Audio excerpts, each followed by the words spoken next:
하나님의 크신 은혜와 평강이 오늘도 여러분의 살아가는 모든 삶의 자리마다 충만히 임하시기를 기원합니다. 기도하겠습니다.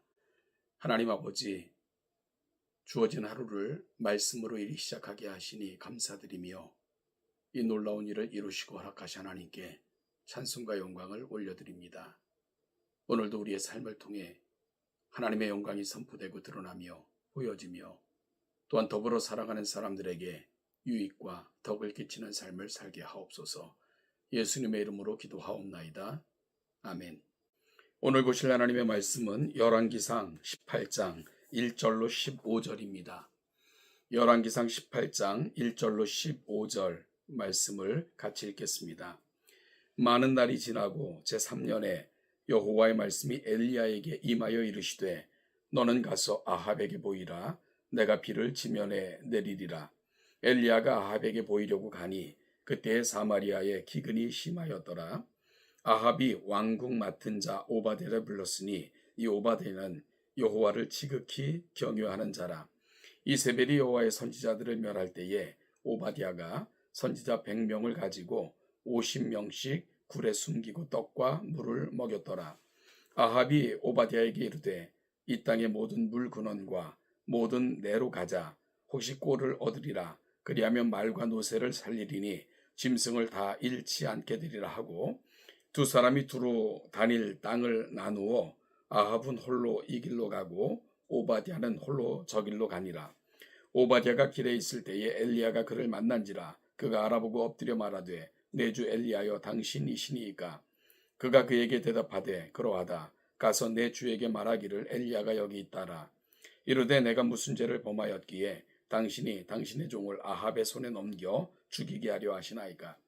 당신의 하나님 여호와께서 살아계심을 두고 맹세하노니 내 주께서 사람을 보내어 당신을 찾지 아니한 족속이나 나라가 없었는데 그들이 말하기를 엘리야가 없다 하면 그 나라와 그 족속으로 당신을 보지 못하였다는 맹세를 하게 하였거늘 이제 당신의 말씀이 가서 내 주에게 말하기를 엘리야가 여기 있다 하라 하시나 내가 당신을 떠나간 후에 여호와의 영이 내가 알지 못하는 곳으로 당신을 이끌어 가시리니 내가 가서 아합에게 말하였다가 그가 당신을 찾지 못하면 내가 죽임을 당하리이다. 당신의 종은 어려서부터 여호와를 경외하는 자라. 이세벨이 여호와의 선지자들을 죽일 때에 내가 여호와의 선지자 중에 100명을 50명씩 굴에 숨기고 떡과 물로 먹인 일이 내 주에게 들리지 아니하였나이까. 이제 당신의 말씀이 가서 내 주에게 말하기를 엘리야가 여기 있다라 하시니 그리하면 그가 나를 죽이리이다. 엘리야가 이르되 내가 섬기는 만군의 여호와께서 살아계심을 두고 맹세하노니 내가 오늘 아합에게 보이리라. 오늘 우리가 함께 묵상할 말씀은 열왕기상 18장 1절부터 15절까지입니다. 하나님은 이제 엘리사를 다시 아합과 백성들에게 보내십니다.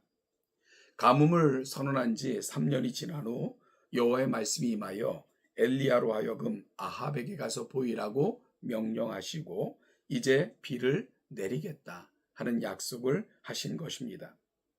오늘 본문 2절에 그때 사마리아에 기근이 심하였다라고 말합니다. 이것은 그동안 이스라엘 백성들이 겪는 고통이 얼마나 더 심해졌는가 하는 것을 알게 합니다. 왕이 거하는 사마리아에 기근이 심했다면 일반 백성들이 거주한 지역은 훨씬 더 심각한 상황이었을 것입니다. 아마 굶어서 영양실조로 병들어 죽는 사람들이 허다했을지도 모릅니다. 이것은 아합과 이세벨이 섬기던 바알은 여호와께서 내리신 가뭄을 극복하지 못한 무능한 거짓 신이었음을 보여주는 것입니다. 반면에 이와 대조적으로 심각한 기근 중에도 시돈의 사르밧에서 여호와의 도움으로 어려움 없이 산 엘리야와 과부의 가족의 삶은 결국은 여호와만이 이 모든 어려움을 극복하게 하시며 여호와만이 참 신이신 것을 분명하게 보여주는 대조적 성격을 갖고 있는 사건인 것입니다. 그런데 오늘 본문 3절에 아합과 엘리야 말고도 또 다른 인물이 등장합니다. 그의 이름은 오바댜입니다. 그는 아합 궁의 왕궁 맡은 관료로 상당히 높은 직책을 가진 사람이었음을 알게 됩니다. 그런데 더 귀한 것은 그는 여호와를 경외하는 자였다는 것입니다. 그 예고백처럼 그는 어려서부터 여호와를 섬겼고 여전히 경외하는 그런 하나님 앞에 신실한 자였습니다. 그는 이세벨이 여호와의 선지자들을 제거할 때 100명의 여호와 선지자를 숨기고 그들에게 먹을 양식과 물을 공급했습니다. 4절에서 숨기고 떡과 물을 먹였다라는 것을 앞서서 엘리야가 그리 시내에서 까마귀의 공급을 받은 것, 사르밧 과부의 집에 숨어 지내며 양식을 공급받은 것과 동일한 표현을 사용하고 있습니다. 오바댜는 100명의 여호와의 선지자들에게 까마귀나 사르밧 과부의 그런 역할을 했던 인물이었던 것입니다. 이렇게 하나님은 죽임을 당하고 기근으로 고생하는 땅 한가운데에서도 하나님의 사람들을 인간이 이해할 수 없는 방식으로 지키시고 먹이시며 또한 하나님의 사람들을 통해 이 일을 감당하게 하셨던 것입니다.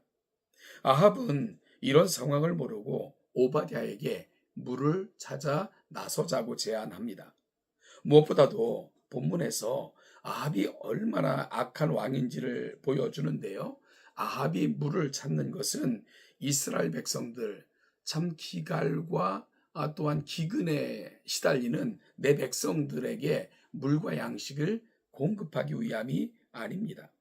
아합은 자신이 소유한 가축들에게 마실 물을 주어 죽지 않게 하기 위해 물을 찾아 나서자라고 제안하고 있기 때문입니다. 백성을 섬겨야 할 이스라엘 왕에게 있어서 이스라엘 백성들은 그의 재산만도 못한 존재였던 것을 보게 하는 거죠. 아합과 오바댜는 이스라엘 땅을 나누어 한쪽으로 아합이 가고 다른 한쪽으로는 오바댜가 물을 찾아가기로 정합니다. 그렇게 아합과 흩어져 길을 가던 중 오바댜는 그를 방문한 엘리야를 만나게 됩니다. 엘리야를 만난 오바댜는 그를 알아보고 놀라서 땅에 엎드려 절하며 정말 엘리야인지를 확인했습니다. 엘리야는 자신이 진짜 엘리야라는 사실을 알리면서 오바댜의 주인 아합에게 가서 자신이 여기 있다는 것을 알리라고 말해줍니다. 그런데 막상 오바댜는 엘리야에게 자신이 그러면 아합 왕에게 죽임을 당할 것이다 라고 항의를 합니다. 그의 딜레마입니다. 지난 3년 동안 아합은 엘리야를 찾으려고 혈안이 되어 있었지만 찾지 못했습니다. 그런데 오바댜가 드디어 찾았다고 해서 아합을 이곳으로 데려오는 사이 혹시 엘리야가 하나님께서 그를 다른 곳으로 옮겨서 그것을 떠나 있게 된다면 그는 거짓을 고한 자가 되고 지금까지 한 예를 통해 보면 오바댜는 아합에게 죽임을 당하게 되는 거죠. 이것이 바로 엘리야가 내가 여기 있다, 네 주인에게 가서 말하라 하는 말을 오바댜가 선뜻 받아들이지 못했던 이유입니다. 오바댜는 아합이 얼마나 잔인한 인물이며 그가 얼마나 잔인하게 행했는가를 분명히 알고 있었기 때문에 그렇습니다.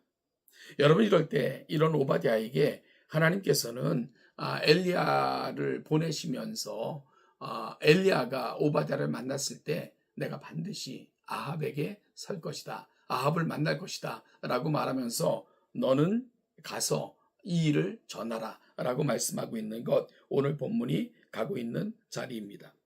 여러분 오늘 우리가 이 말씀을 쭉 살펴볼 것 같지만 살펴보게 되면 이스라엘의 범죄, 특별히 아합과 이세벨의 그 극악무도한 범죄는 하나님의 심판을 자초하기에 충분했습니다.